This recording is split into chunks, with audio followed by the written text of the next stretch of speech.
વડોદરાના ફતેગંજ વિસ્તારમાં વધી રહેલી અસામાજિક પ્રવૃત્તિને લઈ આજરોજ પૂર્વ વિદ્યાર્થી નેતા અને ભાજપ આગેવાન વિકાસ દુબેની આગેવાનીમાં ફતેગંજના યુવાનોએ ડેપ્યુટી મેયર ચિરાગ બારોટને રજૂઆત કરી હતી.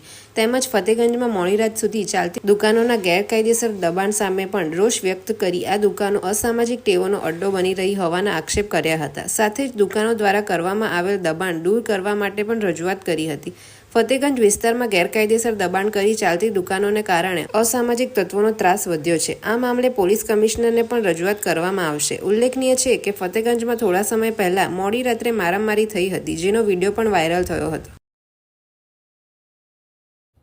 ત્યાં બેસે છે આપણે સેફ્રોન સર્કલ મહારાણા પ્રતાપ સર્કલથી ધર્મેસિંહ બાપુનો પેટ્રોલ પંપ સુધી ત્યાં બધી ઓછામાં ઓછી 20 ચાયની લારી થઈ ગઈ છે. દરેક લારી પાસે 10-20 ટેબલ લોકો રાખી સાંજે ત્યાં બધા બેઠા હોય. ગર્લ્સ હોસ્ટેલ તંગી છે, સાંજે છોકરીઓ સ્વાભાવિક લીગલ લારીઓ છે, કેમ કે એ અડ્ડો બની ગયો છે.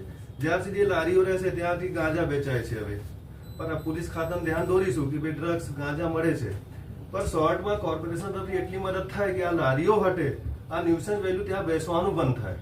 આગળનું સ્ટેપ અમે આગળ જઈશું. સીપી સાહેબ પોલીસ ખાતામાંથી જે સહયોગ મળે એ રીતે પ્રયાસ, કોર્પોરેશનથી આ સહયોગ જોઈએ કે એટલીસ્ટ લારીઓ તાત્કાલિક ધોરણે ત્યાંથી હટે. છોકરીને માર્યા, એના મમ્મી પપ્પાને હું સંપર્કમાં છું, એ લોકો તૈયાર નહીં થતા ફરિયાદ કરવા માટે. આ ફતેગંજ મહારાણા પ્રતાપ સર્કલ છે, ત્યાંથી બ્રિજ સુધીનો જે રોડ છે ફતેગંજનો, આની લારીઓ અને બીજા જે બી હોય તે, અને ત્યાં લોકો બહાર ખુરશી ટેબલ નાખીને બેસે છે. મારા ઓફિસમાં અત્યારે બધા મોરચો લઈને આવ્યા છે એની રજૂઆત કરવા માટે. એટલે તાત્કાલિક આ દબાણો હટાવી દેવાના છે. પોલીસ ને જોડે રાખવી હોય તો પોલીસને, ના રાખવી હોય તો આપણો સ્ટાફ લઈ અને આજે અથવા કાલે આ ઓપરેશન ચાલુ કરો અને આખો રોડ મારે ક્લિયર જોઈએ.